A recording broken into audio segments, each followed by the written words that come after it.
if you're playing a role, if you're wearing a mask, if you're dressed in clothes that are not yours, then you end up living a life that's not yours. The reason why I start with identity is because I think that's the root of all our challenges. When you fake being someone for so long, you think it's your reality. And that's what happens to all of us. We play a role at work, we play a role at home, we play a role with our family, we play a role with our friends, and then we think that role is us. And we lose ourselves. And to me, that is the core reason why we're chasing things that are not important to us. We're unhappy despite reaching accolades, and we feel dissatisfied. Our identity should start with unlearning everything that we think we know about ourselves. So the best method of unlearning is this. The first thing you do is write down everything you currently are chasing in your life. Write them down.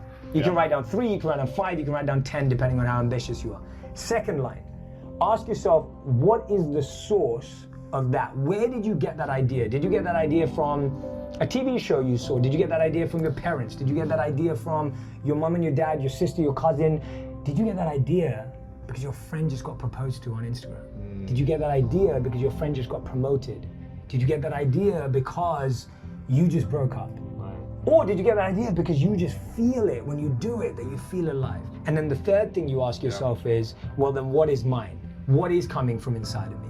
And if you just do that 3-step process, now what you're doing is you're filtering out the noise and you're starting to listen to your voice. The thing is, you've got a voice inside of you, but it's quiet. It's like Jay, like take note of me, like Lewis, you know, and it's just like trying to get through, and the noise of everyone else's opinions is so loud.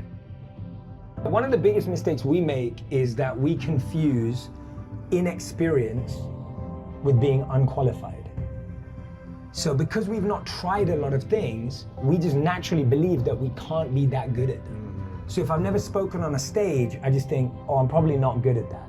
Or if I've never played golf, I'd probably think, oh, I'm probably not good at that. And so we start writing off things without even trying them. Take the next month, take the next 4 weekends in the month, that gives you 8 days, and get really tactical. Every single day, go join a course, an online course, a workshop, go and shadow a friend, go to a seminar, a conference, go to reading a book, listen to a podcast. Go and expose yourself to 8 different things in a month. And guess what? In a month, you will have learned what you probably would have learned in 8 years, because most of us test one new thing a year. And this is how you have to see it. So you got to say, did I like it? The second question you ask yourself is, why did I, or why did I not like it? And the third question you have to ask yourself, really, really simple, is, do I want to do it again? The way I see it is that competition in and of itself is not good or bad. For me, when I was writing my book, and of course I want my book to be a best-selling book, of course I want my podcast to do well, of course we don't do anything for it to be lost, like no one does that. But what I do know is that when I'm creating, when I'm producing, when I'm writing, that's all I'm doing. See, the truth is that only 2% of the world's population can multitask. And the truth is, there is no such thing as multitasking. What it is fast switching between 2 tasks. So the quality is just dropping. And so what I'm saying is that when you're sitting here going, this needs to be number 1, you are reducing that thing's ability to be number 1 because it now doesn't have your full focus. Right. So that's the difference maker, that you can want to be number 1, there's nothing wrong with that.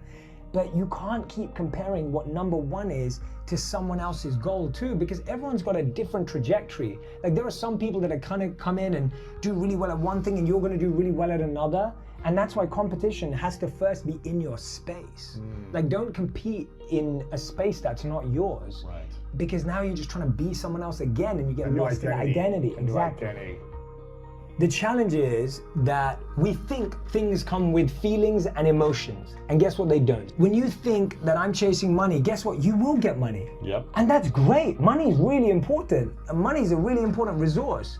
But guess what, money's not now gonna fill that gap, that void, that feeling, that emotion that you're missing in your life. To love and be loved. Like that is the need of humanity. To love and be loved. And when we don't experience that, we then start looking for status. We then start looking for money. We then start looking for recognition. What we crave in life is what we did or didn't get from our parents. What our parents did give us is what we continue to crave, or what they didn't give us is what we continue to crave. So you'll find that most people's love languages that they chase are things that their parents didn't give them. So I talk about how we fear the wrong things. So most of us are fearful of how our friends are reacting, what's happening on social media, and what's the random bit of news that we heard. None of it is fact-based. That's one of the biggest issues that we have. Worry-based. It's worry-based, and it's also imagination-based. So we become fiction writers. We've all watched too many movies. Now we start writing the scary movies in our head of what may happen. So our imagination, and Seneca said it best, we suffer twice. One in reality and one in imagination. You can look at the news right now and you can get scared straight away and get in complete freeze mode, feeling stuck, paralyzed, whatever it is, because what you're now doing is you're creating a story of what's going to happen. And that story, again, can be used positively. So your story may actually be true. But if it's gonna be true, now you can prepare. And that shifts you away from being scared because now you're preparing. Yes. And so the real You can be confident because you prepared. Exactly. And so we should be shifting our fear energy into preparation energy. Because what fear does is it keeps you locked there, right? We just feel stuck. The thing is to get really close to that fear.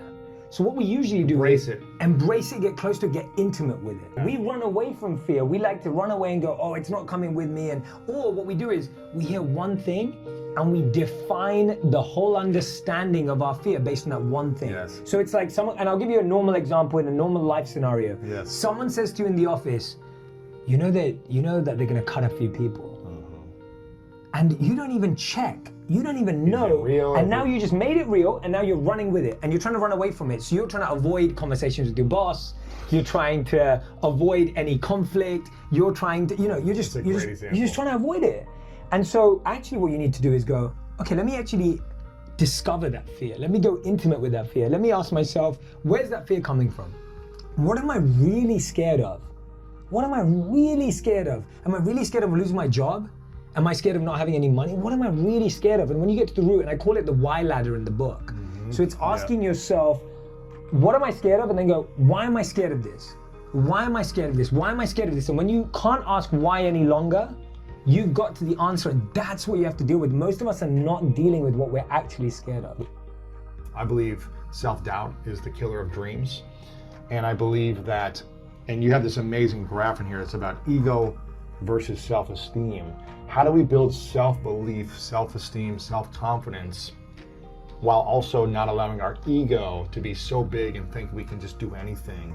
How do we balance ego and self-confidence so they don't hurt each other?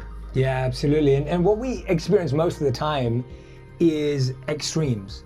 So the two extremes that most of us experience are either I have to think I'm the best, I'm the best in the world, I can crush anyone, like I'm like gonna show everyone what I'm like. Or most of us experience the other extreme, which is I'm the worst. I'm the stupidest, I'm the dumbest, I'm the most worthless, I'm the biggest loser. Notice how that's both ego. Really? Yes. Why is the negative So ego? the ego wants to be the best of the best, or the ego wants to be the worst of the worst. The ego won't accept being in the middle. Real confidence comes from knowing your strengths and going all in on them. Your confidence does not come from just standing up the right way or just saying the right stuff to yourself. Body language only. Yeah, and that's important. I'm a big believer in all of that, but what I'm saying is that doesn't build real confidence. Real confidence comes from thinking, I'm really good at this, I know I can do this, and I love doing it. And really, this is the most important bit. Confidence comes from serving other people. When you see the impact you have on others, and this is the biggest issue, the reason why we have such low self-esteem today in the world is because people are not serving others. Why is that? Like, why are we still focused on self as opposed to service? It's conditioned. It's conditioned, right? I've said this before, that we're wired for generosity, but we're educated for greed. As we get older, we're told there are finite numbers of how many kids get made on the basketball or baseball team. Yes. We're told there's a finite number of college spaces. We're told there's a finite number of how many tickets there are. We're told there's a finite number of people that are successful. Guess what? In the theater of happiness, there are infinite and unlimited seats.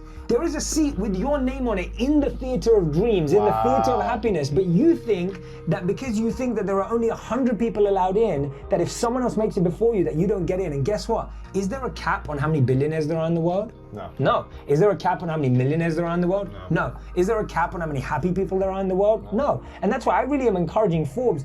I want Forbes, forget printing a rich list, print a happy list, print a service list, print a list of who is serving. We should do that. We should do that. Who is serving the most in the world? Wow. Right? That'll be competition based. Yeah, sure. I gave more than you gave. Yeah, and that's why it should be service based on time, energy, and money. Because we should start showing how much time people give, how much energy people give.